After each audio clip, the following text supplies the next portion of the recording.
Hi and welcome back. Today I wanted to talk about the streamer who's been doing Chinese water torture on stream for donations. Now, very simply put, if you don't know, Chinese water torture is actually from Italy, but that's besides the point. But essentially it's a torture method where a small drop of water constantly hits your head. And this guy would do it for donations. So if you donated 50 bits, you can add 20 fast drops to like the list of drops that he'd get. 100 bits would be 20 drops, 200 bits would be one long drop, and so on. So essentially, as you donate it, he would be tortured for longer. That is basically the equivalent of a red room, but this red room was hosted on Twitch. Now, if you think that's a little crazy, that's because that's a little bit quirky, I'm not gonna lie. Now, of course, that feeds into a long list of things we have seen lately, I feel like the last few years, where people have been doing self-harm for views or, well, essentially just for money. Now, doing extreme things for donations, views, or otherwise is not a new thing. It's been going on for a long time now, where people have been trying to beat each other and doing extreme things. One case that I remember from last year was Normie, who stayed up for 265 hours to beat the world record in staying up the longest on stream, and that is essentially also a form of self-harm, as the body and the mind especially needs sleep. You can actually get some pretty serious adverse effects from like not sleeping, and this man would just not sleep for 2 weeks straight for what? Just some extra views on YouTube. It is just one of those things where it is something that will always happen, probably. I have, however, never seen somebody do a borderline red room thing on a mainstream platform, such as Chinese water torture, for money. Now, to be very fair, he did it to himself. He was the one who was being tortured. There wasn't anybody else. He wasn't forcing some random person to be tortured or torture him. It was just himself. He was there for 16 hours as far as I could see, and did not hate the experience, which is an insane thing to say. But I have no idea how successful it was, so maybe it was all worth it in the end. He did, however, get banned after doing the Chinese water torture. Now, of course, that isn't the end, because on Twitch, a ban is usually not a very permanent thing, unless you are really insane. And Izidore, as far as I can tell, the man who's been Chinese water torturing himself, isn't one of those people who ever get permanently banned. He got banned for like 24 hours and got unbanned after 15 of those. Of course, it goes without saying, hopefully, don't torture yourself for money. It's not worth it in the long run, and the damage you can cause to yourself is definitely not worth whatever amount of money that you are gonna make from the Chinese water torture or any other form of torture that you could possibly think of for views or likes or directly donations. And while this sort of thing happens in a lot of forms, I think Chinese water torturing yourself is probably not the one that you should be going at. Unlike a lot of normal torture, Chinese water torture is meant to break you psychologically instead of physically. And that's also why you can somewhat argue that it shouldn't constitute self-harm on Twitch. Or this is why I've seen some people argue it. However, that being said, it is still meant to break you psychologically. One of the reasons why Chinese water torture is super dangerous and not something you should probably fuck around with a lot is that it will eventually lead you to having extreme mental distress, as it tricks the brain into hyper-awareness. Essentially because there's a somewhat rhythmic and regular pattern of water being dropped on your forehead, but the pattern is still irregular enough. You will always be dreading that next drop. It will eventually start to hurt, but you'll always be dreading that next drop of water hitting your forehead, and eventually your brain just can't keep up with itself, and of course it leads to a sense of helplessness and despair along with all of these other things, and eventually ends up with you breaking psychologically. Now, from the outside looking in, I understand that this is for money, views and clicks and so on, but I still don't really understand what would drive somebody to be that hungry for clout or for attention that you would go there. I really don't get it myself, but that's also a me thing. I don't think I am the targeted audience for this sort of thing. It wouldn't be something that I'll be watching, essentially.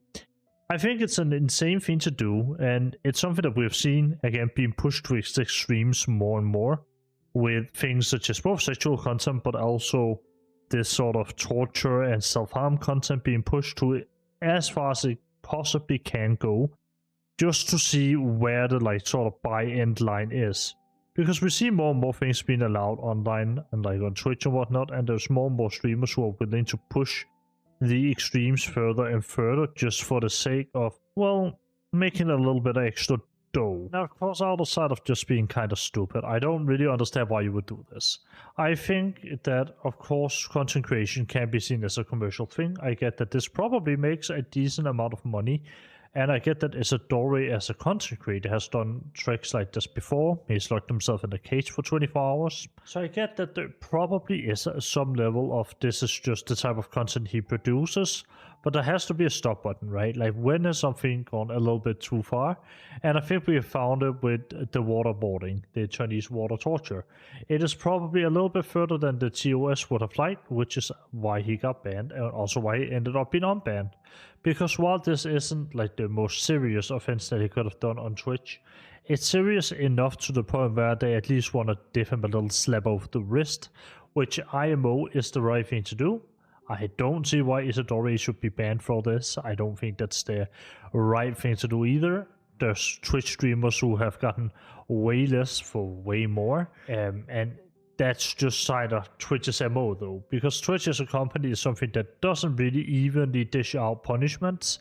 They are often very skewed in their opinions and the way that they seem to conduct themselves. And it's something that I'm sure that I'll one day have to talk about or be talking about because of something that happens. Because Twitch is a burning hellhole, will probably and eventually end up with even more controversy, as it is almost inevitable with how Twitch is run that it won't happen. And just to reiterate one last time, don't torture yourself. I think it's a bad idea all around. I don't think you're getting anything out of it, and I don't think this should be considered something that more people should attempt or try or do anything like this. Yes, izidore shouldn't be banned. Yes, I think the punishment here was probably a little bit too hard. I think a slap over the wrist is fine. Like I said, I don't know if the 24-hour ban that only lasted 15 hours is really the right call either. I don't know, man.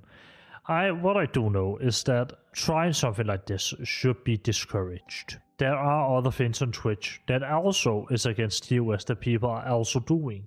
And for some reason that is passing, but when somebody decides to waterboard themselves a little, that's too much. And obviously there are differences. I think it is to some degree fine that he got a punishment. And I'm happy that it isn't a harsher punishment, but don't do it. Don't try it. It's a stupid idea. Don't go out here making your channel be known as I'm the torturing myself person or whatever, as quite frankly, even if you want to go up and think that it will ever end up being a commercial thing, if your brand is self-torture, it's probably never ever gonna be commercially or like monetarily successful. If it's what you're passionate about and you just want to just talk about the subjects, that's one thing. Another thing is soliciting your stream to, well, waterboard you. It's probably just a little bit of a fucked up idea, I'm gonna be honest. And of course, that doesn't mean that I think izidore is a bad person or anything like that. He looks like a fine guy. I'll just say like it is. I think it's just not really worth it. Like the torture thing, don't do it. And if any of the people watching this are content creators, don't you try it either. Now, of course, I believe you should be able to make the content that you want to make, and I believe it should be entirely up to you. Regardless of what it is, I think it should be a personal decision with you. That being said, if your choice is to torture yourself, I think there needs to be questions, maybe not necessarily asked towards you, but the system that has made it into a rewarding experience, where there is actually value for some people in that action. I think that is not the best system. It is obviously a little bit flawed, and the way it works and the reason it works is obviously the shock value of it. Because, I mean, if you saw a stream of a guy who tortured himself, you would also be like, whoa, what the fuck? Hold on a minute, excuse me? And of course, it tends to be like that a lot of the time. Whether it's the new AI shock video craze that I'll probably be talking about eventually at some point, or just something like this. Shock value will always exist. Anyway, I hope you all enjoyed this video. If you did, please leave a like, comment and subscribe. All of the YouTube stuff, you know what to do. I will also be starting to stream soon on Twitch, so there's something more to look forward to. And I have enjoyed making this video. Definitely a crazy story that I haven't heard about before and I haven't seen talked a lot about, that I just thought I would talk about because it's pretty crazy, let's be honest. But at the same time, I really enjoyed making this video. I enjoyed talking about these stories, be it whether or not they're goofy or just kind of wild to talk about. I still enjoy to see how people eventually manage to push the boundaries and talk about it a little bit. But with that being said, I hope you all enjoyed and I hope you have a wonderful day ahead of you. Thank you so much for watching and I'll see you all next time. Bye.